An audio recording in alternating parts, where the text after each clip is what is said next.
Je te prie que la grâce de Dieu, que la main de Dieu et que la vie de Dieu se servent de nous afin de communiquer ta parole avec force, avec passion. Sers-toi de nos émotions afin que ta parole soit prêchée. Au nom de Jésus, nous avons prié et nous disons Amen.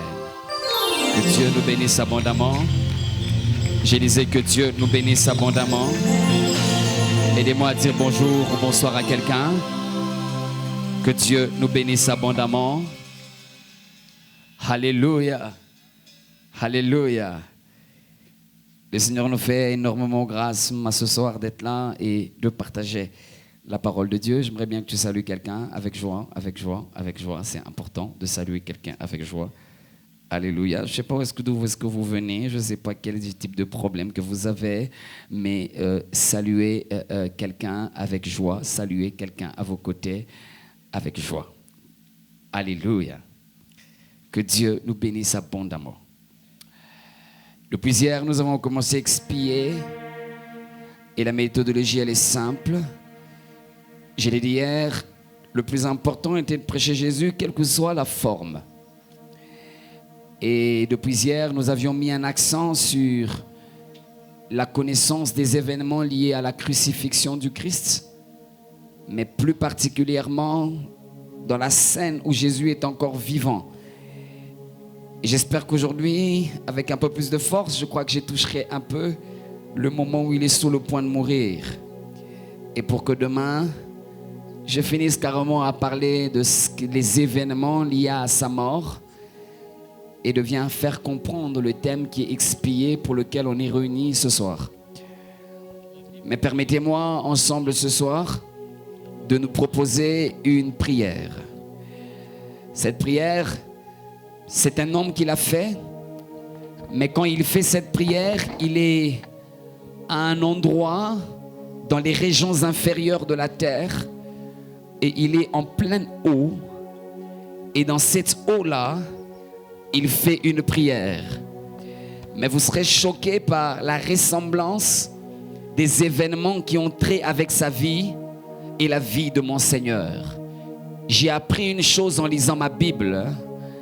Il y a de fortes chances que des événements coïncident aux événements de Jésus, mais il y en a aussi de fortes chances que les événements sur le Christ coïncident avec ta vie. Quand je lis ma Bible, je me suis rendu compte que les événements liés à la vie de Joseph coïncident à la vie de Jésus, mais je me suis rendu compte que les événements de la vie de Jésus coïncident avec la vie d'un chacun ici réuni. J'aimerais dire à quelqu'un, la Bible forme comme une sorte de boucle. Soit c'est votre vie qui rend témoignage au Christ, soit c'est le témoignage de Christ qui atteste la vie que vous êtes en train de vivre. Mais je prie au nom de Jésus ce soir, si vous ne faites pas partie des gens qui ont vécu pour rendre témoignage de Christ, alors que la vie de Christ devienne un témoignage de votre vie. Ça voudra dire que même si vous n'avez pas été comme Moïse, vous n'avez pas élevé les serpents des reins dans le désert, et Jésus n'est pas venu après vous pour faire la même chose comme vous, mais vous êtes venu 2000 ans après qu'il ait existé à la croix de Golgotha. Alors si vous n'avez pas un témoignage à lui rendre pour que lui soit capable de faire la même chose que vous, alors c'est possible que lui fasse quelque chose et que vous venez 2000 ans après, que vous vous attachez à l'œuvre salvatrice de la croix et que votre vie rende témoignage de ce qui a été fait. Je prie au nom de Jésus ce soir, si vous n'êtes pas un précurseur, alors soyez un dernier. Oh, j'ai dit, je pensais qu'ils vont donner un amen parce que je suis encore dans mes sommaires. Non, je pensais que tu vas me donner un amen. Je disais ceci, si vous n'êtes pas un précurseur, si vous n'êtes pas un Abraham, si vous n'êtes pas un Moïse, si vous n'êtes pas un David, si vous n'êtes pas un Salomon, si vous n'êtes pas quelqu'un qui a épousé beaucoup de femmes pour qu'il justifie la raison pour laquelle plusieurs personnes vont s'assembler dans un corps qu'on va appeler une épouse. Frères et sœurs, si vous n'êtes pas quelqu'un qui a vécu avant, pour lequel vous, la polygamie, on ne vous a pas condamné. Frères et sœurs, la polygamie de Salomon n'est pas condamnée parce que la vie de Salomon est un témoignage à quelqu'un qui va épouser tout le monde entier.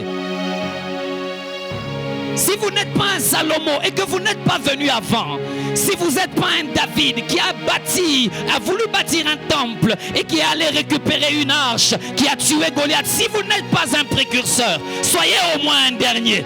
Parce que même si vous êtes un dernier, lui-même avait une habitude de dire, les premiers seront les derniers. Je prie au nom de Jésus. Il avait une habitude de dire ceci, heureux ceux qui m'ont vu, heureux plutôt ceux qui ont cru sans avoir. Il est le genre de personne qui sait mettre à l'aise même des gens qui ne sont pas venus avant lui. Alors que je suis dans mes sommaires, permettez-moi de me perdre avec vous. Dis avec moi, expier. Nous commençons ce soir la partie technique. J'espère que tout le monde va être avec moi. Alléluia. Et frères et sœurs, j'aimerais dire à quelqu'un, des fois dans la Bible, on a l'impression que le fait d'être dernier pose un problème. Imaginez-vous que vous arrivez au ciel et que vous trouvez des gens comme les Job. Imaginez que vous arrivez au ciel, vous trouvez des gens comme les... donnez-moi un nom. Des gens comme les Abraham. Je ne sais pas qui vous impressionne le plus. Imaginez-vous que vous trouvez au ciel un homme qu'on appelle Élie. Son nom est appelé le Tishbite. Il apparaît de nulle part. Et quand il apparaît, il déclare que la pluie ne tombera pas. Imaginez-vous que vous accédez au ciel et que ces jours-là, vous trouvez un homme comme Achitophel. Vous trouvez un nom comme... donnez-moi un nom. Vous trouvez un nom, je vais prendre des noms qui sont rares. Vous trouvez un homme qui s'appelle Barzillai. Vous trouvez un nom qui s'appelle Abiezer, l'ancien de jour. Quand vous arrivez au ciel, ces gens-là vous impressionnent. Leur vie est extraordinaire. Mais cependant, même si vous accédez à cette réalité-là, frères et sœurs, ils sont des précurseurs de quelque chose qui devait arriver. Mais j'aimerais dire à quelqu'un, j'aime ceux qui sont de la catégorie aussi de ceux qui ne sont pas que premiers, mais qui peuvent entrer aussi comme des derniers. Frères et sœurs, la séparation biblique, ce n'est pas le papier blanc qui fait entre l'Ancien Testament et le Nouveau Testament. La séparation biblique, c'est la croix de Golgotha. C'est elle qui est en train de faire la séparation entre les premiers et les derniers. Ceux qui viennent en dernier, frères et sœurs, sont après la croix. Je suis venu te donner une bonne nouvelle ce soir. Ta façon de dire amen m'embête un peu, mais je sais que je vais arriver avec toi. Lisez ensemble avec moi Hébreux chapitre 11, le dernier verset. Je disais que j'étais dans mes sommaires, aide-moi.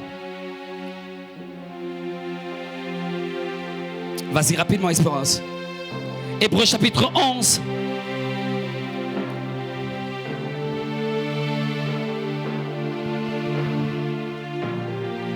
Hébreux chapitre 11. Oui. On parle des hommes comme des Barak.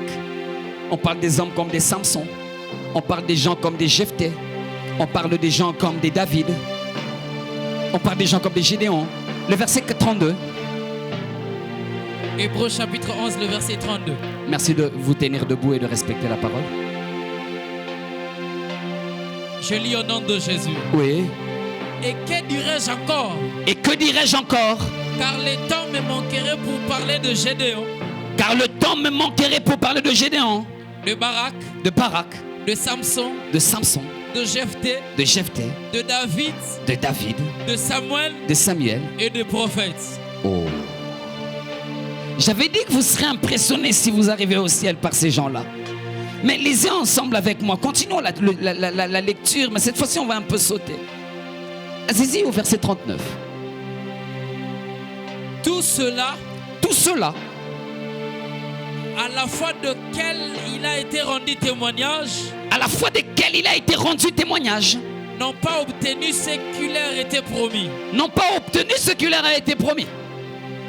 Dieu ayant vu quelque chose de meilleur pour nous, afin qu'il ne parvesse pas sans nous à la perfection. Je suis venu donner une bonne nouvelle à quelqu'un. Vous n'êtes peut-être pas Barak, vous n'êtes peut-être pas Gédéon, vous n'êtes pas peut-être David, mais j'aimerais dire à quelqu'un, ils n'ont pas atteint la perfection sans toi. Ils n'atteindront pas la perfection sans toi, quel que soit le moment auquel tu entres en scène. La croix de Golgotha est venue réunifier ceux qui sont venus avant et ceux qui sont venus après. Je viens prêcher un message de Pâques. J'aimerais dire à quelqu'un, frères et sœurs, ne sois pas impressionné par la vie de Élie le Tishbite. Ne sois pas impressionné par la vie de Moïse. Il y a un Christ qui est mort à la croix. Merci. la main de ton voisin, dis-lui, tu ne m'impressionnes pas. Tu ne m'impressionnes pas. Alors lisons cette merveilleuse prière. C'est une prière qui a beaucoup attiré mon attention. Jonas chapitre 2, le verset 2.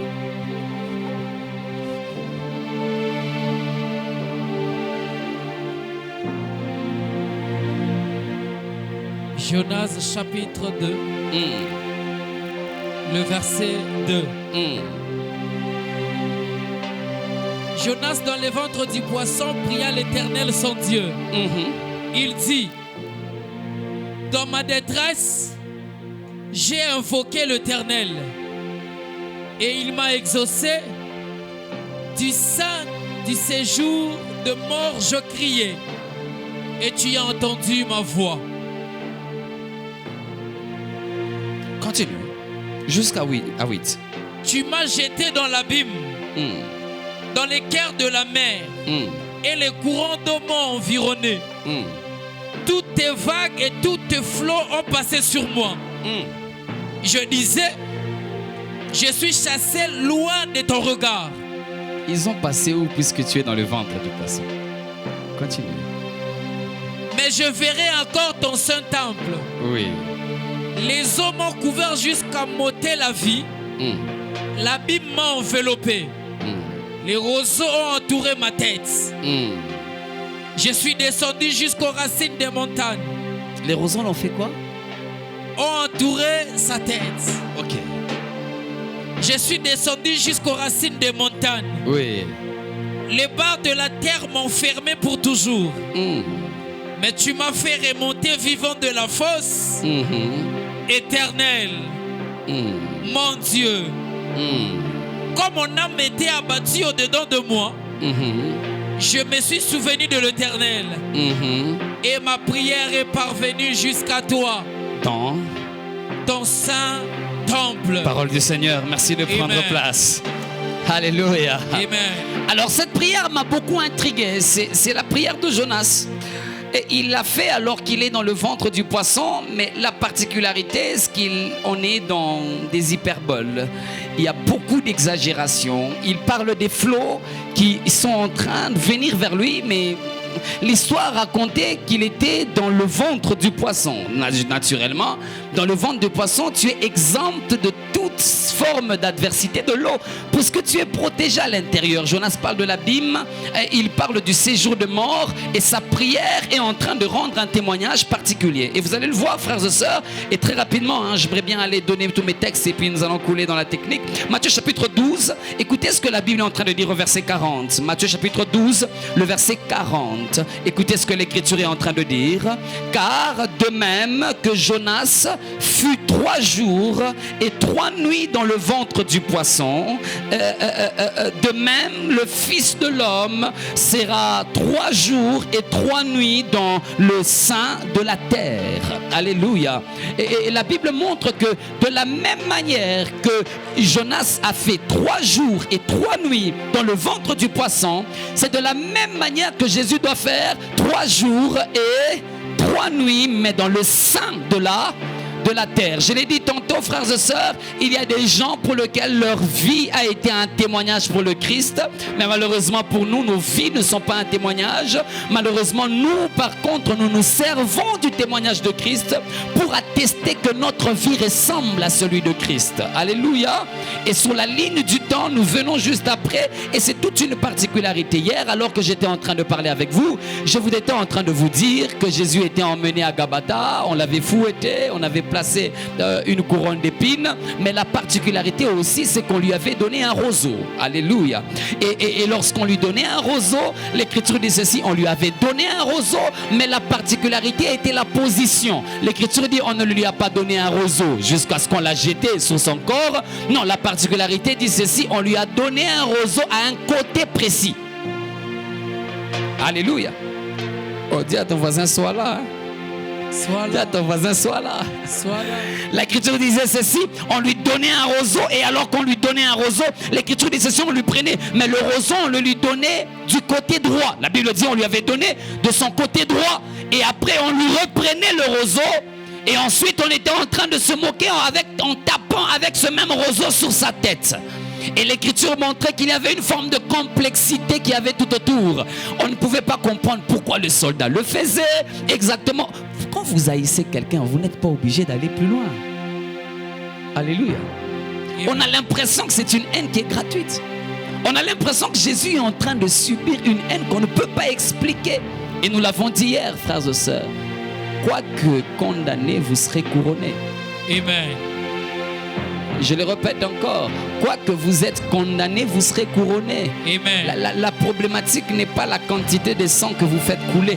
La problématique est que est-ce qu'on vous reconnaît comme roi? Si on vous reconnaît comme roi, cela est suffisant. Et si vous n'êtes pas capable alors de durer sur votre trône, vous serez capable de déléguer votre royauté. Parce qu'ils vous ont reconnu comme roi. Je prie au nom de Jésus. Même s'il arrivait que les autres ne vous acceptent pas, avancez dans la mission dans laquelle Dieu vous a placé.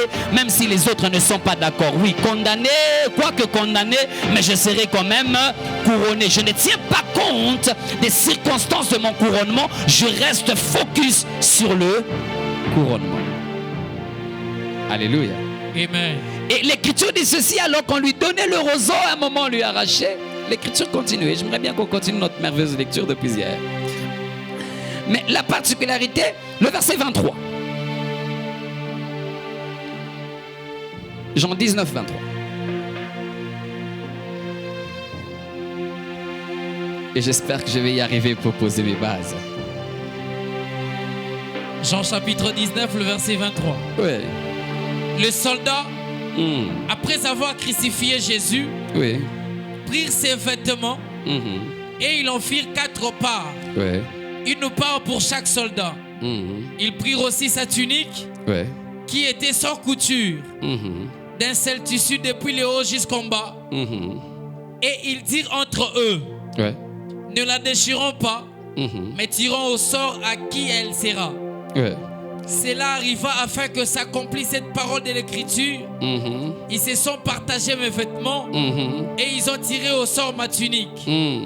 Voilà ce que firent les soldats. J'aime beaucoup parce que les soldats sont quand même très inspirés.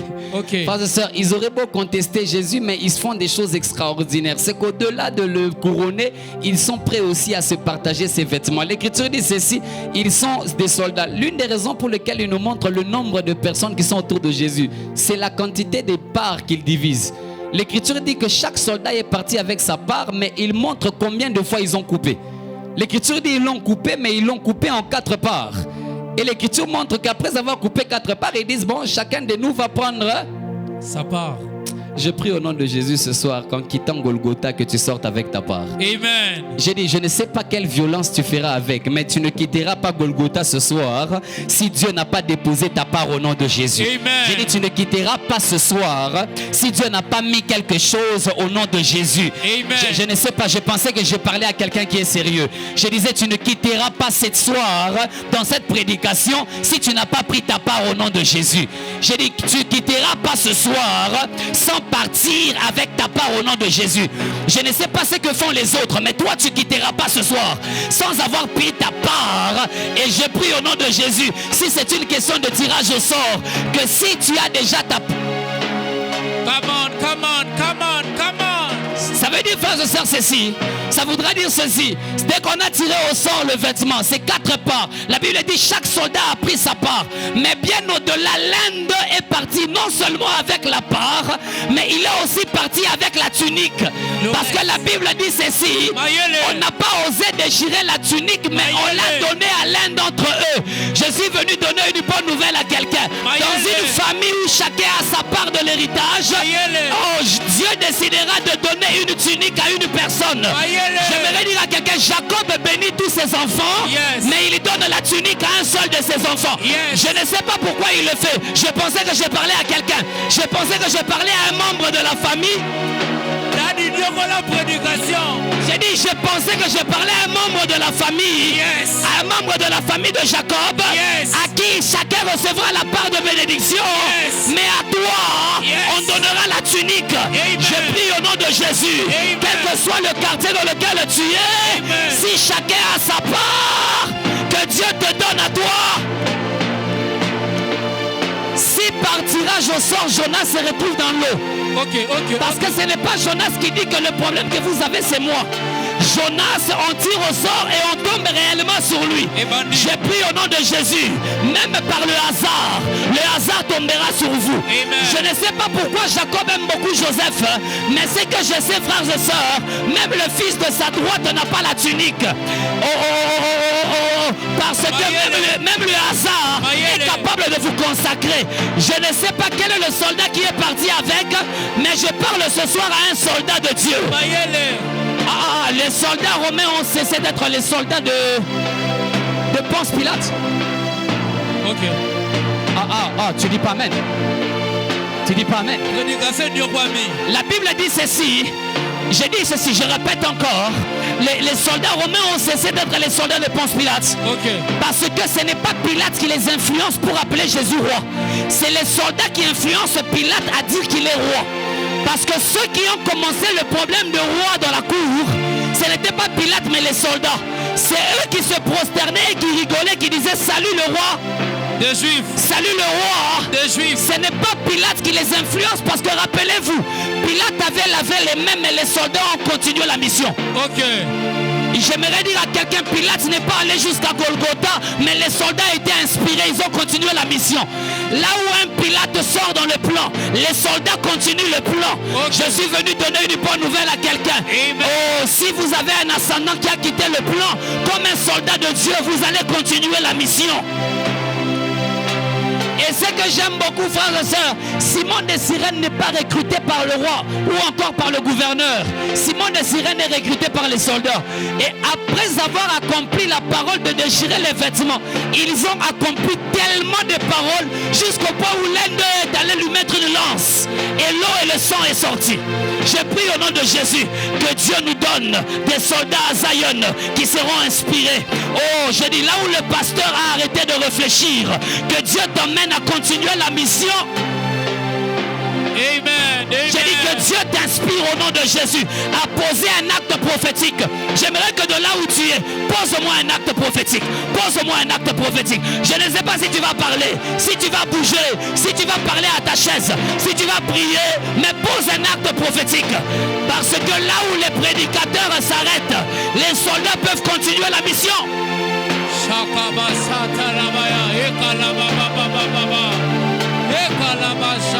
Sadalia Shegadalifa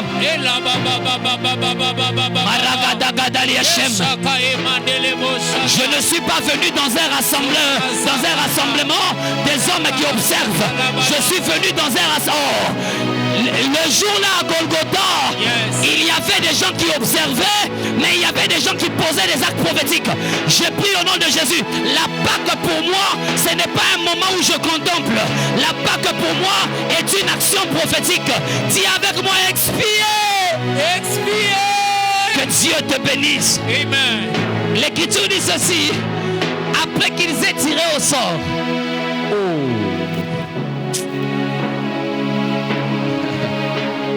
Je ne vais pas le dire ce soir. On y va continuer. 25. Oui. Près de la croix de Jésus s'était née sa mère et la sœur de sa mère. Près de la croix de Jésus s'était née sa mère et la sœur de sa mère. Je dis avec moi, près de la croix de Jésus, il y a la familiarité. Ok. Dis à ton voisin, près de la croix, il y a la familiarité. Aïe. Dis non, répète encore avec quelqu'un. Dis à quelqu'un, près de la croix, il y a la familiarité. Près de la croix, il y a la familiarité, papa. J'aimerais dire à quelqu'un, il jette un coup d'œil, il a l'impression que la famille est là. Voyez-le. Continue. Près de la croix de Jésus s'était née sa mère et la sœur de sa mère. Oui. Marie. Oui. Femme de Clopas. Femme de Clopas. Et Marie de Magdala. Et Marie de Magdala, ça fait beaucoup de Marie. Ouais. 26. Jésus. Ok. Voyant sa mère. Jésus, un coup d'œil. Voyant sa mère. Et auprès d'elle, les disciples qu'il aimait. Et auprès d'elle, le disciple qu'il aimait. Dit à sa mère. Et il dit à sa mère. Femme. Voilà ton fils. Voilà la problématique qui reste souvent mal interprétée. À ce niveau, on est tous d'accord qu'il y avait au moins Jean là-bas. Et il y avait aussi la mère de Jésus là-bas. Et quand Jésus a jeté un coup d'œil, il a dit à sa mère, femme, voici ton fils. Et on est tous d'accord que Jésus est en train de déléguer une autorité à Jean. Mais ce qui m'intrigue le plus dans ce texte, ce n'est pas quand je lis Jésus s'adresse à sa mère. Moi, ce qui m'intrigue dans le texte, c'est plutôt qu'à la croix, il y a une autorité qui est déléguée. Ce n'est pas le texte que je viens de lire, c'est celui qui est en bas. Lisons ensemble le texte 27. Juste le verset qui est en bas. Puis il dit aux disciples. Voilà ta mère. Voilà ta mère. Et dès ce moment. Les disciples l'ont pris chez lui. Le bas professeur. Dis avec moi, la croix. C'est une question de s'occuper des charges de Jésus. C'est une question de s'occuper de charges de Jésus. La croix de Golgotha, ce n'est pas la contemplation de l'homme qui meurt. Okay. La croix de Golgotha, c'est être capable d'y être, mais en se chargeant des charges de Jésus. Okay. Un Jésus crucifié équivaut à une maman qui change d'adresse. Aïe. L'écriture ne disait pas seulement que femme, voici ton fils, fils, voici ta mère. Dieu ne vous a pas envoyé à Zion pour vous dire, voici ton église, église, voici ton fidèle. Non, Jésus ne vous a pas envoyé dans cette église pour contempler la décision ou la déclaration. Jésus vous a envoyé dans cette église pour que cette église change d'adresse. L'écriture dit ceci, Marie était au bord de la croix, mais après que Jésus ait fini les présentations, de ce jour, dans d'autres versions, ou dès ce moment-là, j'aimerais dire à quelqu'un, Marie a changé d'adresse. J'ai parlé à une nouvelle génération, à des hommes et des femmes qui seront capables de faire changer des adresses. Le jour où j'ai été au bois du Calvaire, j'ai entendu une parole qui m'a dit, tu vas me prêcher la parole. J'ai changé l'adresse. J'ai commencé à me charger des charges de Jésus. J'aimerais dire à quelqu'un, la Pâque et la croix, c'est être capable de porter les fardeaux de Jésus à la croix. Amen. Si vous n'êtes pas capable de monter avec lui à la croix puisqu'il vous sauve, alors vous êtes capable de porter le fardeau de sa mère. J'ai prié au nom de Jésus que Dieu vous donne de vous charger des charges de Jésus. Amen. Ah oui, parce que là il n'y a plus beaucoup d'amen, parce que tout le monde veut qu'il soit la mère et il soit le fils, ou je ne sais pas, le fils de la mère, et la mère soit sa mère, mais alors que plusieurs n'est pas capable de porter le fardeau. La plupart d'entre nous, la croix et la Pâque, nous fêtons ça comme étant les faits de contempler. Frères et sœurs, la contemplation prouve que tu as cru. Mais le service montre que tu es capable de persévérer. Ok. Parce que l'apôtre Jacques pose la question, montre-moi ta foi, je te demanderai tes œuvres. Parce qu'une foi sans œuvre est une foi qui est morte. L'écriture montre que Jean n'est pas en train de regarder seulement parce qu'il croit.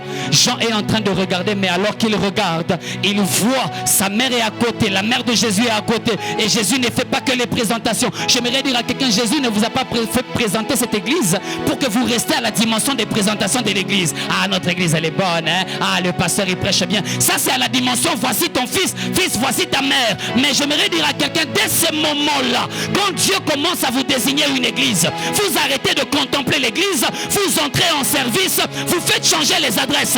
S'il y a les gens qui chantent mal, moi j'entrerai à la chorale, je vais changer la manière de danser. Si je vois les gens prient mal, moi j'entrerai à l'intercession et je vais changer les choses. Amen. Oh, dis avec moi, la croix ce n'est pas pour les paresseux. La croix c'est pas pour le paresseux. Parce que même si vous n'y mourrez pas un jour, vous en porterez une. Oh, j'ai dit, même si vous n'y mourrez pas un jour, vous n'en porterez une. Il avait l'habitude de dire que celui qui veut me suivre se charge de... Oh, Jean a quitté la croix de Golgotha avec une croix. Ok. J'aimerais dire à quelqu'un, Jean a quitté la croix de Golgotha avec une croix. Ok. J'aime beaucoup en Swahili, on appelle ça musigo. C'est un fardeau. Jean a quitté la croix de Golgotha pas comme tout le monde. Il a quitté la croix de Golgotha avec un fardeau. Son fardeau, on l'appelait Marie. J'aimerais dire à quelqu'un, depuis le jour où j'ai crié au Seigneur, le jour où j'ai regardé la croix de Golgotha, j'ai quitté devant le Seigneur avec un fardeau. Le fardeau là, je l'appelle Zion. Ok. Je prie au nom de Jésus que Dieu m'emmène avec quelqu'un aujourd'hui à la croix de Golgotha et que tu regardes et que Jésus te présente et qu'il dit voici le prophétique, voici ton fils. Quelqu'un va prophétiser comme des gens à Rama. Quelqu'un va prophétiser comme à Rama. J'ai dit quelqu'un va prophétiser comme à Najot. Quelqu'un va prophétiser comme dans la chambre haute. L'une des raisons pour lesquelles tu réussiras, l'une des raisons pour lesquelles tu feras mieux, l'une des raisons pour lesquelles tu feras mieux, c'est aussi parce que Jésus vous a présenté. Ne commencez pas une œuvre si Jésus ne vous a pas présenté. Le jour où j'ai commencé Zion, il m'a présenté à Zion. Il m'a dit, Zion, voici ton pasteur. Pasteur, voici ton église. Depuis ce jour-là, j'ai quitté la croix de Golgotha en me disant, ça ne ratera jamais. Marie ne déménagera pas. Marie ne déménagera pas. J'ai dit, oh oui, parce que Jean est en train de gérer l'église d'Éphèse et Marie est en train de mourir à Éphèse. Parce qu'ils habitent au même endroit. Il a quitté le fardeau. Je prie au nom de Jésus.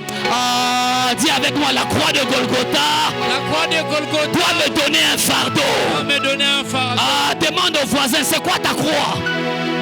Si on ne peut pas bouger la croix du crucifié, alors on peut quitter la croix de Golgotha avec une croix.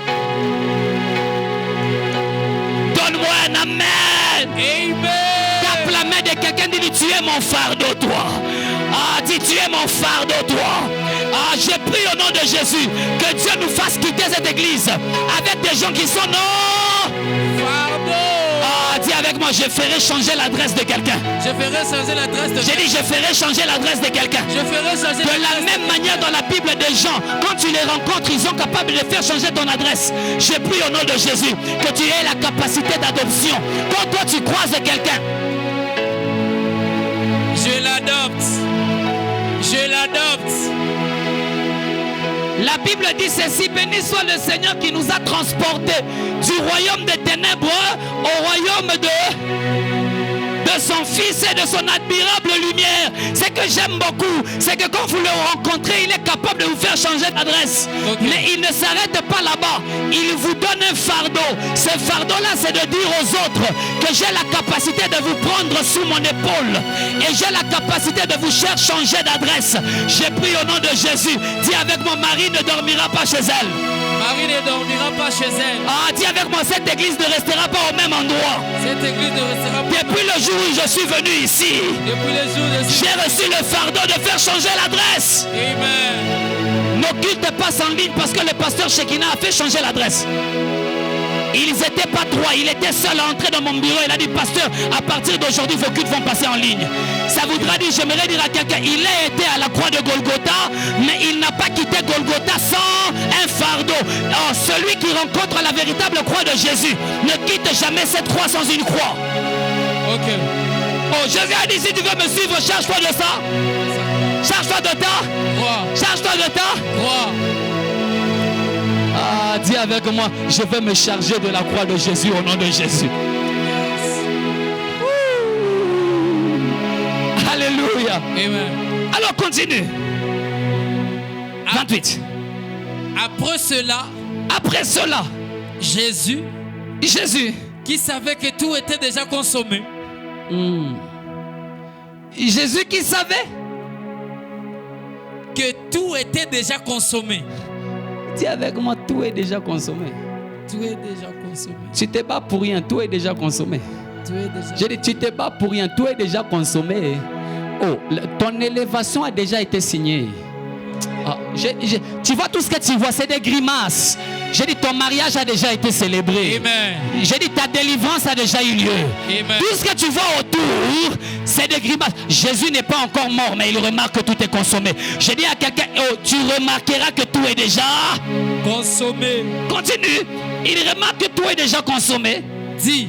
Il dit, afin que l'écriture fût accomplie. Alors, l'une des raisons pour lesquelles Jésus va dire ce qui est écrit ici, ce n'est pas pour faire normalement quelque chose, mais c'est au fait parce que tout a déjà été fait, mais il se rend compte qu'il y a juste des écritures qui ne sont pas accomplies. Ok. Ils n'ont pas compris. J'ai dit ceci.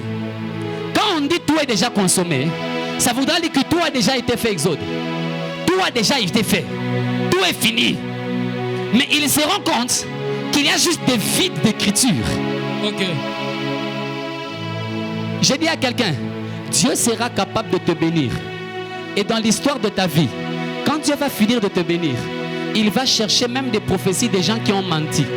Aïe, Même des aïe. gens qui ont raté. Aïe, aïe, Même aïe. des gens qui ont douté. Aïe. Il va commencer à chercher toutes ces paroles-là pour essayer de dire, il faut que j'accomplisse ma propre parole quand même. Ok. Papa Georges, l'une des raisons pour lesquelles Jésus va dire ça, ce n'est pas qu'il en a besoin.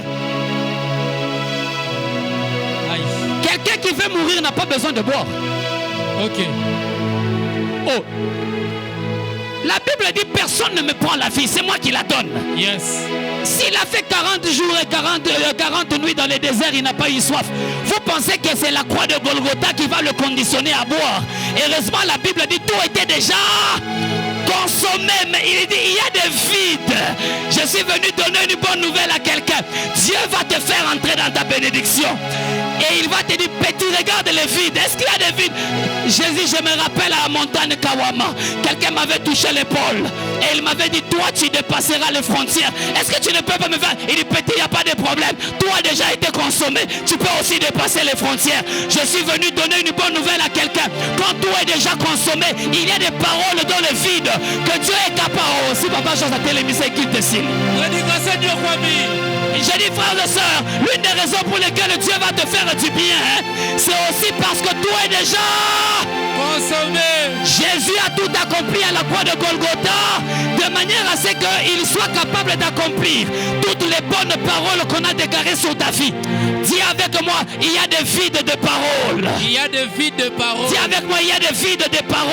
Il y a des vides de Aïe, paroles. aïe, aïe, aïe, ta façon de dire amen est en train de m'embêter. Amen, Ta façon de dire amen est en train de amen. m'embêter. Dis avec moi, c'est juste une question d'écriture. C'est juste une question d'écriture. Alors lisons ce que l'écriture avait dit et ce que Jésus va dire. Aïe. Afin que, L'écriture fut accomplie. afin que, L'écriture fut accomplie. tu vois que tu vas dire l'écriture parce que ça devient compliqué. Ok. Au moment où on est arrivé, je suis en train de finir mon sermon, ça devient assez compliqué. C'est afin que l'écriture s'accomplisse. J'aimerais dire à quelqu'un, l'une des raisons pour lesquelles Dieu, au-delà de te bénir, va aussi être capable de te donner des choses que les hommes n'ont pas. C'est pour accomplir l'écriture. Ok. L'écriture a dit, vous êtes la tête et non la queue. Alors, Dieu peut vous faire entrer dans un travail, mais ça ne suffit pas. Il se rend compte que vous entrez dans un travail, vous avez un salaire de 1200, vous avez un salaire de $2000, mais il se rend compte que vous êtes au milieu. Dieu regarde. Il dit, tout est déjà consommé, mais afin que l'écriture s'accomplisse, je décide que tu deviennes DG de cette entreprise. Yes. C'est ça que ça veut dire. Amen. J'ai pris, frères et sœurs, à chaque fois que Dieu vous place à un endroit, qu'il y ait une écriture qui soit en train de réclamer des choses en plus. Alléluia. Alors continue. Qu'est-ce qu'il va dire? Afin que l'écriture fût accomplie. Oui. 2 points. 2 points, un discours direct. Parce que c'est ce qu'il va prononcer. J'ai soif. Alors, afin que l'écriture soit accomplie. Mais l'écriture de quoi? L'écriture de quoi? Professeur. C'est à quel moment où la soif commence à devenir quelque chose d'important? Alors que tu es en train de tarder, parce que tu peux dire amen en avance. Hein? Oui. C'est-à-dire, tu peux dire amen en avance avant que la révélation arrive. Comme ça, quand elle arrive, tu ne dis plus amen, tu écris seulement. Professeur. Professeur. Alléluia. L'écriture dit afin que l'écriture soit accomplie, il dit ceci. J'ai soif. J'ai soif. Alors ce qui va se passer, c'est que l'écriture s'accomplira. Est-ce que par le fait de dire j'ai soif, ou l'écriture s'accomplira parce que quelqu'un va poser un acte et cet acte va accomplir un texte de la Bible? Dis avec moi, des paroles sont capables de provoquer des actes. Yes. J'aime que Dieu te garde dans ces manquements là où tu es. Parce qu'il y a des paroles que tu es sur le point de libérer. J'ai dit qu'ils vont commencer à provoquer non pas que la bénédiction d'aujourd'hui, mais même la protection de tes enfants au nom de Jésus. Ta façon de dire amen m'embête un peu. Et quand il va dire j'ai soif, revenons dans Marc ou dans Matthieu. Matthieu chapitre 27 ou Marc chapitre 15, si tu veux. Matthieu 27. Oui, non, Marc chapitre 15, 36, c'est mieux. Quand il prononce cette parole, quelque chose va se passer. Il y a des paroles ce soir qui vont être libérées. Et quelque chose va se passer. Alléluia. Amen. Et qu'est-ce qui se passe? Dis-moi. Marc 15, 36. Marc 15, 36. Et l'un d'eux courut remplir une éponge de vinaigre. Quelqu'un a dit j'ai soif. Mais la Bible, l'un d'eux a couru. J'aimerais dire à quelqu'un, tu vas faire courir des soldats d'autrui. Amen. Je ne sais pas qui tu es, mais tu es crucifié, mais tu feras courir des gens. Amen. Je prie au nom de Jésus, la crucifixion n'empêchera pas que des gens courent pour toi. Amen. Quelqu'un a soif à la croix, mais les soldats sont en train de... Je vois des gens courir pour toi. Amen. Je dis, la position que tu as n'empêche pas à Dieu. Je dis, la position que tu as n'empêche pas à Dieu de dépêcher des gens qui sont capables de courir. Je dis, je prie au nom de Jésus ce soir, alors que je déclarerai des paroles sur toi, que les anges de Dieu courent, que des démons courent, que des entités courent, parce que ta position n'est pas un problème, c'est l'autorité que tu as. L'Écriture dit, l'un d'eux a couru. Une éponge de vinaigre. Ouais. Et l'ayant fixé à un roseau. L'ayant fixé à un roseau. Il lui donna à boire. Il lui donna à boire. En disant. Laissez. Oui. Voyons si Élie viendra le descendre. Laissez, voyons si Élie le viendra le descendre. La problématique, c'est qu'ils ne savent pas que Jésus n'a pas un problème avec descendre.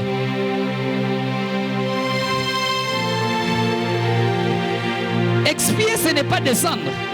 Okay. Expier, c'est monter. Okay. Vous voulez voir quelqu'un descendre alors que lui a le but de monter. Aïe. L'une des raisons pour lesquelles vous ne vous comprenez pas avec vos ennemis, c'est parce que tout le monde attend que vous descendez alors que vous attendez de monter. Amen. La problématique avec cet homme qui est à la croix fait qu'avant les régions inférieures, il faut d'abord que Jésus fasse le taxi.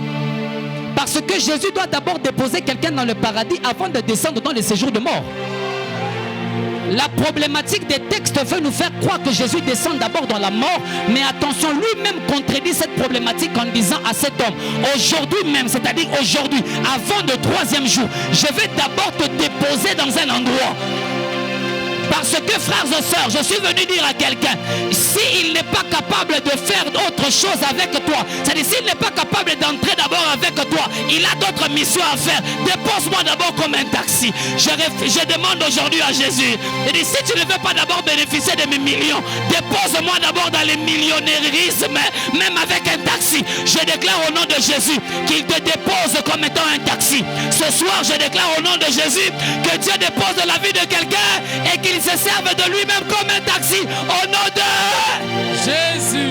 Alors la problématique pour laquelle il ne peut pas confier cette mission à un ange, c'est la problématique de Daniel. Parce que la voûte céleste ne peut pas être traversée par n'importe quelle entité.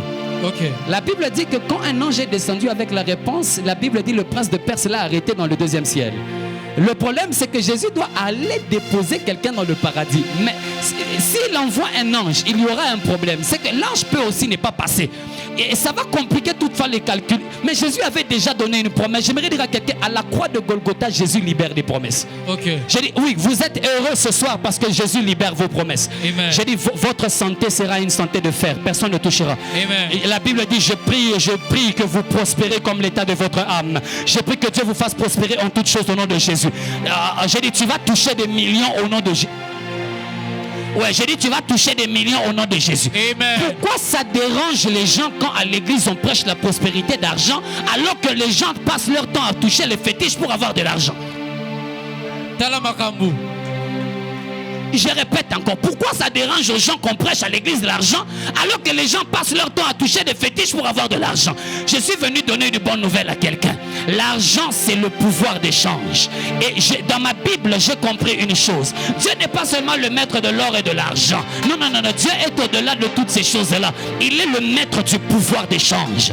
Il a donné son fils en échange de la vie. J'aimerais dire à quelqu'un, Dieu te donne aujourd'hui le pouvoir de dominer sur...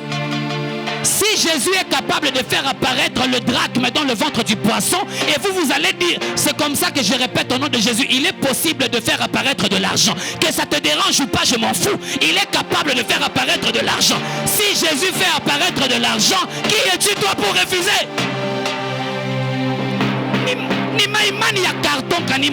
C'est quel genre de foi en carton?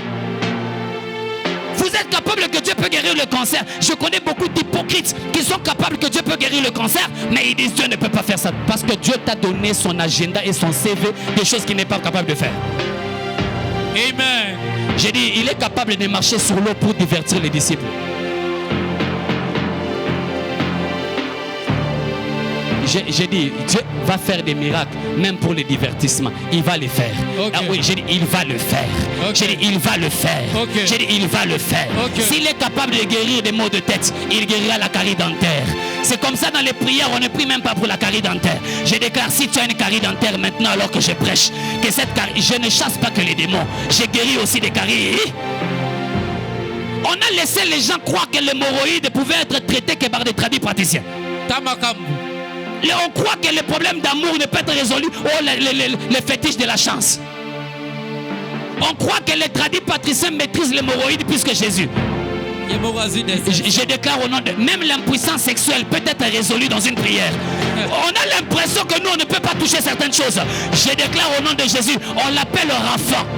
Amen. Et attention, Rapha ne veut pas dire celui qui guérit comme médecin, mais celui qui guérit comme étant le guérisseur. Okay. Il a des potions magiques. Il peut te faire boire un truc. Les mêmes trucs qui guérit les problèmes de fécondité, c'est les mêmes trucs qui va guérir l'hémorroïde, c'est les mêmes trucs qui va guérir le sida. Donne-moi un amen. Amen. Dis avec moi, afin que l'écriture s'accomplisse. Afin que l'écriture s'accomplisse. Et l'écriture dit ceci, on lui fit boire de l'eau. Et écoutez frères et sœurs, lorsqu'on lui fait boire de l'eau, on ne choisit rien d'autre que le roseau. L'écriture dit on choisit un roseau. Et ce roseau-là, on décide de lui faire boire. J'aimerais dire à quelqu'un, vous risquerez de priver quelqu'un qui a déjà tout ce que vous êtes en train de le priver. Parce que les gens, eux, ils pensent que quand Jésus dit il a soif de l'eau. Ok. Et ils pensent que quand il dit j'ai soif, il croit qu'on dit il a soif de l'eau. Alors il dit bénissons-le, allons chercher quelque chose qui est le contraire de l'eau. J'aimerais dire à quelqu'un Utaïma no Wakujiba. J'ai dit tu risques de priver à quelqu'un qui est déjà rassasié. Je prie au nom de... Ce n'est pas l'eau dont il a besoin. Rappelez-vous la scène de la femme samaritaine. La femme samaritaine n'a jamais puisé. Jésus n'a jamais bu cette eau. Mais le problème n'était pas l'eau. Le problème était l'histoire de la source d'eau. Jésus lui avait dit ceci. Je ne suis pas venu te donner seulement de l'eau. Je ferai de toi. Ouvrez le livre d'Apocalypse, c'est baby nango. Ouvrons le rouleau. Apocalypse chapitre 21, ouvrons le rouleau. Ouvrons le rouleau, c'est fini, ouvrons le rouleau. Aïe. Ce que j'aime, c'est quelque chose que Dieu est sur le point de faire dans la vie de quelqu'un. Aïe. Mais j'aime beaucoup parce que j'aurais bien aimé qu'il y ait au moins quelqu'un qui reste. Le puits de Jacob était profond. L'eau commençait presque à sécher. C'est fort ça. Mais l'écriture dit ceci. Lorsque la femme était en train de lui parler, je suis en train de lire le texte là. Écoutez frères et sœurs, Jésus lui avait parlé d'une eau qui était vive. Alors l'eau vive c'est pas l'eau. L'eau vive ni maïa uzima. La discussion ne tournait pas autour d'une eau. Mais la discussion tournait autour d'une eau qu'on appelait une eau vive. Nous considérons en chimie par exemple que l'H2O n'est pas l'H2O2. Hassan, tu es là? L'eau distillée, ce n'est pas l'eau pure. Et nous considérons que même quand on ajoute par exemple des eaux pour la purification d'autres choses, il y a plein de choses qu'on peut ajouter dans l'eau qui deviennent des additifs. Ce n'est plus le H2O. Ce qu'on boit généralement chez nous à la maison, ça peut contenir du zinc. Notre eau contient des substances minérales comme le zinc, comme le manganèse, comme le magnésium, excusez-moi j'arrive, le magnésium. Et il y a tous ces minéraux qui sont dans l'eau. Vous ne buvez jamais le H2O. Quelqu'un dit donne-moi l'eau pure. Moi je bois l'eau pure. Si tu bois l'eau pure, tu meurs. Ou tu mourras. Alléluia. Amen. Alléluia. Amen. Tu risques de demander des choses qui te tuent dans un restaurant. Alors frères et sœurs, continuons la Bible. Continuons. Ouvrons le livre d'Apocalypse. Mais lis-moi d'abord Jean chapitre 4, le verset 14. Ou le verset 13. Très rapidement. Jean chapitre 4, le verset 13. J'ai 10 minutes et je vais finir. Jésus lui répondit. Jésus lui répondit. Quiconque boit de cette eau aura encore soif. Jésus lui dit, si quelqu'un boit encore de cette eau, il aura encore soif. Le problème avec toi, c'est qu'il n'existe aucune quantité d'argent qui est capable de satisfaire les besoins d'argent que tu as. Ok. Je répète. Il n'existe aucune quantité. Même quand tu dis j'ai besoin d'argent, Dieu dit, même si je te donne 10 000 dollars, même si je te donne maintenant, ça ne satisfera pas ton besoin. Je suis venu dire à quelqu'un, je ne suis pas venu en prière pour 10 000 dollars. Non, je ne suis pas pasteur pour 100 000 dollars. J'ai dit, je ne suis pas pasteur pour 200 000 dollars. Je ne suis pas, parce que déjà payer une parcelle, c'est plus de 400 000. Je ne suis pas là pour 500 000 dollars. Je ne suis pas là pour une quantité d'argent. Je suis venu là pour Jésus. Yes. C'est une différence. La femme samaritaine était concentrée à son eau. Jésus lui disait, attention, si tu bois cette eau ici, tu auras encore soif. Continuons. Mais celui qui boira de l'eau que je lui donnerai. Mais celui qui boira de l'eau que je lui donnerai n'aura jamais soif. N'aura jamais soif. N'aura jamais soif. Dis avec moi jamais. Jamais. Alors jamais c'est jaja de jamais. Hein? C'est-à-dire jamais c'est jaja. Continue. Et l'eau que je lui donnerai deviendra en lui une source d'eau qui jaillira jusque dans la vie éternelle. La Bible dit, si je te donne mon eau, l'eau fait une transformation métamorphosocoïque, je ne sais pas comment dire. Maïn a dit changer. Jésus dit, si je te donne mon eau, cette eau quand elle entre en toi, elle se transforme en une source. Et cette source d'eau va jaillir jusqu'où? À la vie éternelle. Alors ouvrons le livre d'Apocalypse. Merci Daddy.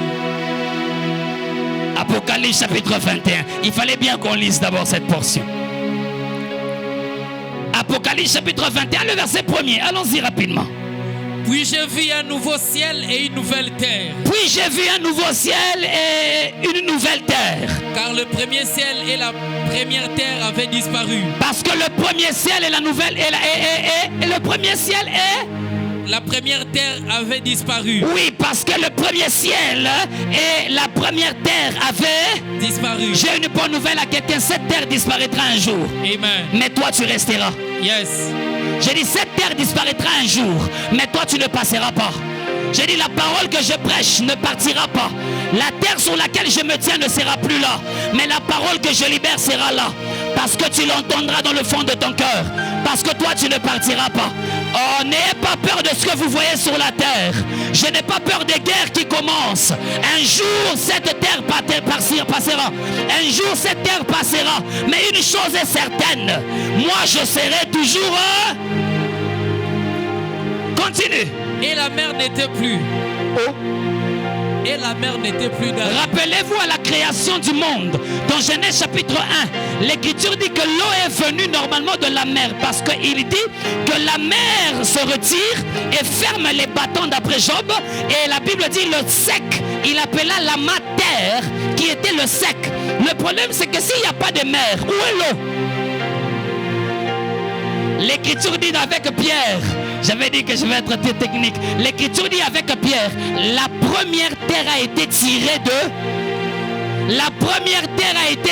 des eaux. Yes. Mais la deuxième terre attend normalement être purifiée par Le feu. par le feu. Ça voudrait dire, frères et sœurs, on n'a pas besoin de l'eau dans la deuxième dimension.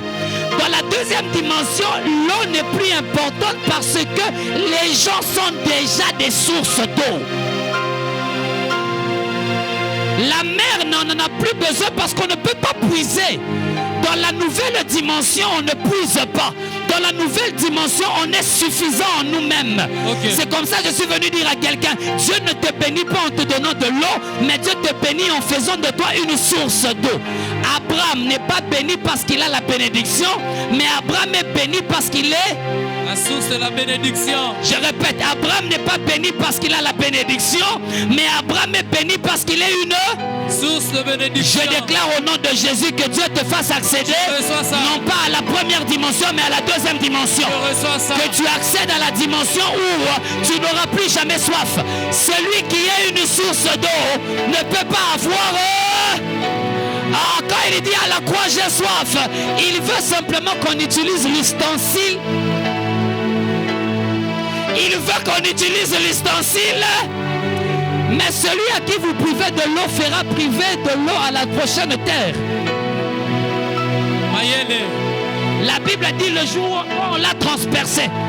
Quand le soldat le transperce, vous remarquez même celui qui ne boit pas du vinaigre, il en a déjà une eau suffisante en lui. Ok.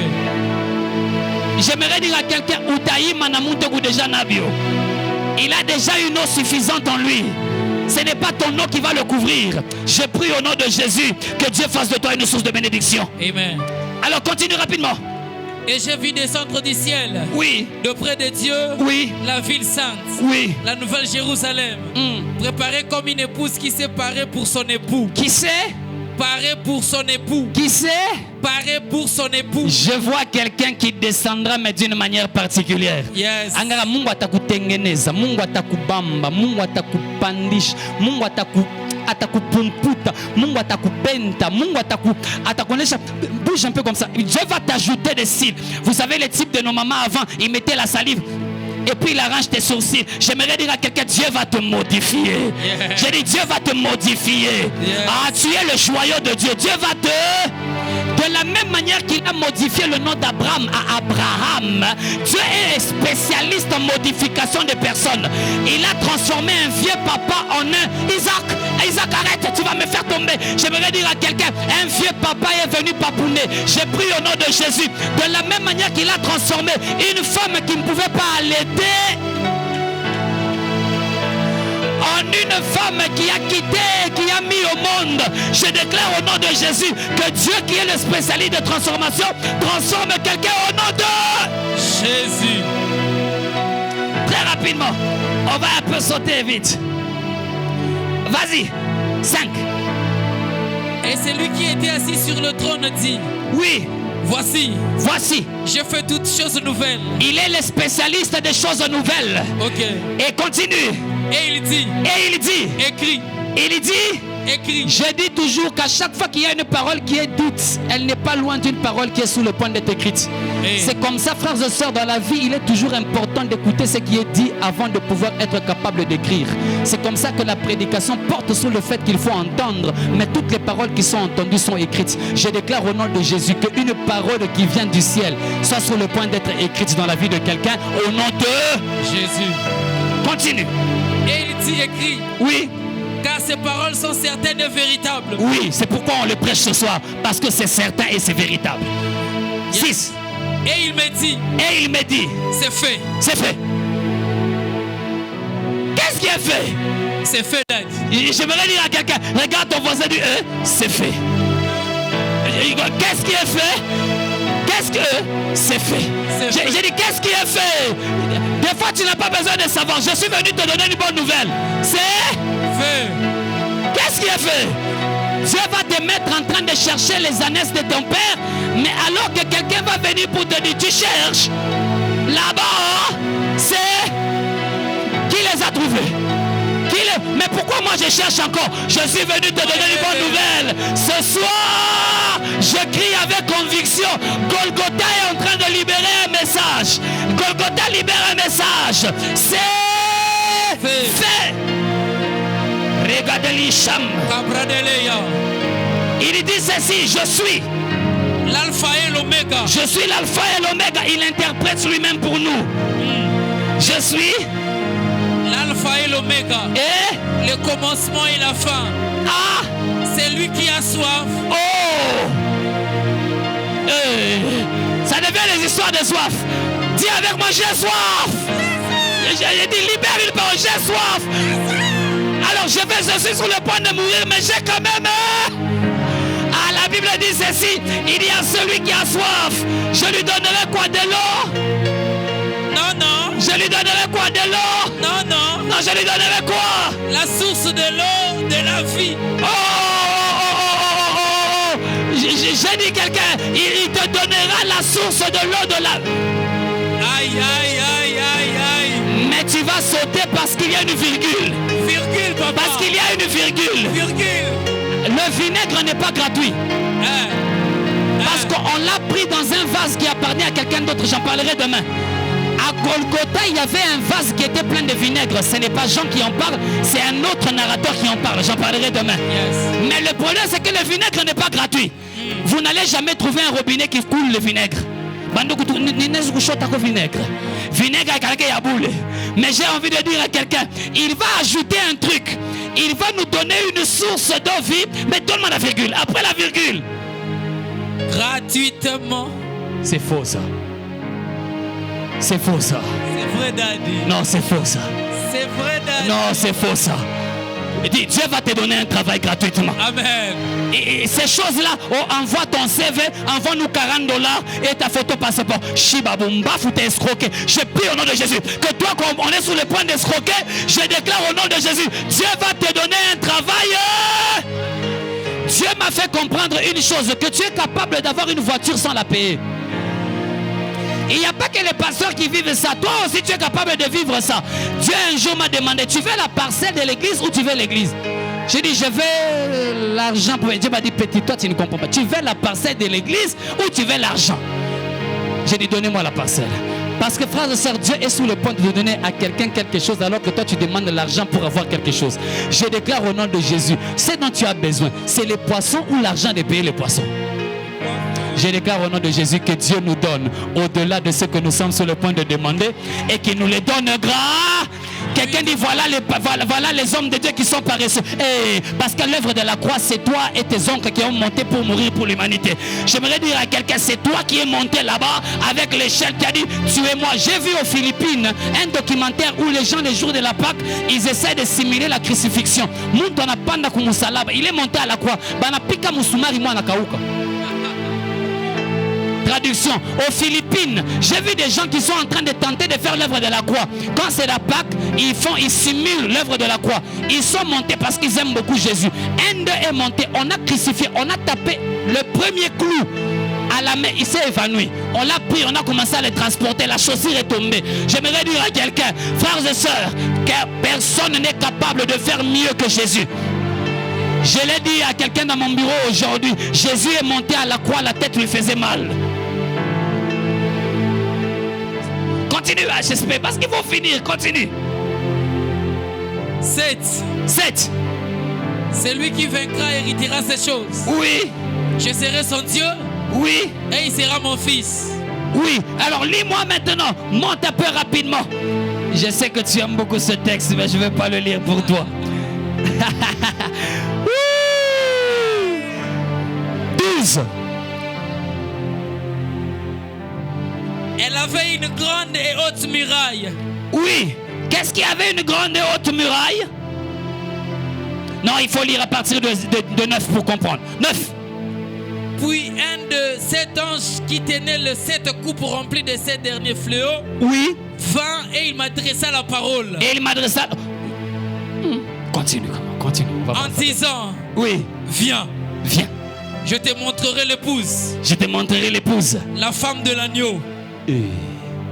Je suis venu dire à quelqu'un, même si aujourd'hui tu n'as pas beaucoup d'argent, arrange-toi quand même. Je ne suis pas n'importe qui. Je suis l'épouse, la femme de l'agneau. Ne me voyez pas comme ça. Je suis venu dire à quelqu'un, même si je n'ai pas une voiture, je suis une femme de quelqu'un. Ok. Ce qui m'ont dit, Bali. Je suis venu donner à quelqu'un une bonne nouvelle. Il m'a épousé du prix le plus grand. C'est avec son propre sang. Nous donnons des dots et nous pouvons les récupérer. Mais Jésus ne peut plus jamais récupérer sa dot. Parce que c'est sa vie qu'il a donnée. Ok. Oh, j'aimerais dire à quelqu'un, je prie au nom de Jésus que tu ne te considères pas comme n'importe qui. Tu es quand même la femme de l'agneau. Tu es quand même la femme de l'agneau. Dis à quelqu'un, je suis quand même la femme de l'agneau. Je suis quand même. Quelqu'un dit, tu fais trop de fier. Mais normal. Je ne suis pas n'importe qui. J'entends quelqu'un qui fait Allah. Je ne suis pas n'importe qui. Continue rapidement. Et elle continue. Et il me transporta en esprit sur une grande et haute montagne. Oui. Et il me montra la ville sainte. Et il me montra la ville sainte. Jérusalem. Jérusalem. Qui descendait du ciel d'auprès de Dieu. Oui. Ayant la gloire de Dieu. Oui. Son éclat était semblable à celui d'une pierre très précieuse. Oui. D'une pierre de jaspe. De jaspe. Transparente comme du cristal. Elle avait une grande et haute muraille. Elle avait une grande et haute muraille. Elle avait 12 portes. Elle avait combien? 12 portes. Elle avait 12 portes. Et sur les portes, 12 anges. Et sur les portes, il y avait 12 anges. Et des noms écrits. Et des noms étaient écrits. C'est des 12 tribus des fils d'Israël. C'est des 12 tribus de fils d'Israël. Maintenant à l'Orient. 3 portes. Au nord. 3 portes. Au sud. 3 portes. À l'Occident. 3 portes. Dis avec moi, la répartition était correcte. Ok. J'ai dit la répartition était correcte. Continue, 14. Ouais, 14. La muraille de la ville avait 12 fondements. La muraille de la ville avait 12 fondements. Dis avec moi la symétrie biblique. Il y avait 12 fondements. Et ensuite.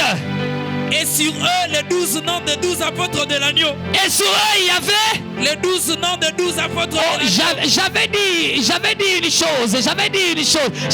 chose. Les apôtres ne sont pas apôtres quand Jésus est encore vivant. Les apôtres sont apôtres après qu'ils soient été envoyés, mais après la crucifixion. Le problème, c'est qu'il faut la représentation d'avant et la représentation d'après. Le problème, c'est que ceux d'avant, c'est les 12 tribus d'Israël qui constituent le nom qui sont en place. Mais j'aimerais dire à quelqu'un, Dieu ne peut pas s'arrêter à eux. Alors il sélectionne aussi la nouvelle dimension. C'est ceux qui viennent après la croix. C'est ceux qui ne sont pas le témoignage, mais qui rendent un témoignage. Ça s'appelle les 12 apôtres de l'agneau. Ils sont aussi là. Dis avec moi, les témoins sont aussi là. Les témoins sont aussi là. Continue, rapidement. Celui qui me parlait avait pour mesure. Celui qui me parlait avait pour mesure. Celui qui me parlait avait pour mesure. Celui qui me parlait avait pour mesure. Celui qui me parlait avait pour mesure. Il avait un truc avec lequel Mayele. Il avait une latte. Mayele. J'ai dit il avait pour. Si tu n'as pas une Bible, tu n'as pas vu. Mayele. J'ai dit si tu n'as pas une Bible, tu n'as pas vu. Mayele. Oh Matthieu Silitz. J'aimerais dire à quelqu'un, et celui qui me parlait avait quoi? Un roseau d'or. Il avait quoi? Un roseau d'or. J'aimerais dire à quelqu'un, ne reste pas dans les détails. Je ne reste pas dans les détails. J'aimerais dire à quelqu'un, ceux qui se sont moqués avec un roseau en te donnant ça à la main droite. J'aimerais dire à quelqu'un, Dieu a retenu la photo. Dieu a enregistré le film. Il arrivera un jour. Oh, je dis, il arrivera un jour. Dieu dira, c'est avec quoi qu'on t'a humilié? C'est avec quoi qu'on s'est moqué de toi? Jésus reste d'abord comme ça. Pourquoi on t'a donné ce roseau à la main droite? J'ai pris au nom de Jésus que le roseau serve de mesure. J'ai dit que le roseau serve de mesure. Le même roseau qui a atteint avec du vinaigre sera le même roseau, mais cette fois-ci en or. La Bible dit ceci afin de mesurer la ville. Et 16.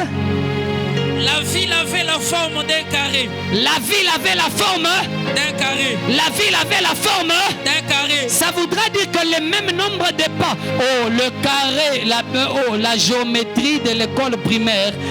Les carrés fait partie normalement d'une figure géométrique ayant 4 côtés. Ça voudra dire, si le roseau mesure un côté, vous n'avez plus besoin de mesurer l'autre côté parce que le carré est une figure géométrique qui a 4 côtés égaux. C'est la loi qui brise l'effort parce que quand vous avez mesuré une première fois, vous n'avez plus besoin de mesurer une autre fois. Le carré est une des figures géométriques où quand tu as une donnée, tu peux calculer beaucoup de choses à la fois. Hassan est en train de me faire ça, ça voudrait dire que tout. Dieu n'a pas choisi les carrés pour rien, Papa Georges. Il dit le roseau sera suffisant. Je suis venu donner une bonne nouvelle à quelqu'un. Dieu va te faire rendre paresseux. Tu vas rester avec ton roseau. Je sais déjà ce qu'il y a. Quelqu'un dit, mais tu n'arrives pas là-bas. Je sais déjà ce qu'il y a. Je suis venu donner une bonne nouvelle à quelqu'un. Je prêcherai à mes enfants alors que je serai en Alaska pour avoir un peu de froid parce qu'ici j'ai trop chaud. Je leur dirai, ils m'ont dit, mais papa, le problème c'est que je dois prêcher demain. Je lui dirai, petit, je sais ce qu'il y a. J'ai déjà mesuré avec un côté. Oh, j'aimerais dire à quelqu'un, ta vie est suffisante pour être capable de bénir. Ça s'appelle la source de bénédiction. Si vous avez le roseau, vous avez atteint tout le périmètre du carré. Que Dieu bénisse quelqu'un au nom de Jésus. Que Dieu bénisse sa parole. Est-ce que tu veux célébrer le Seigneur? Regarde ta manière de célébrer la parole. Regarde ta manière de célébrer la parole. Regarde ta manière de célébrer la parole.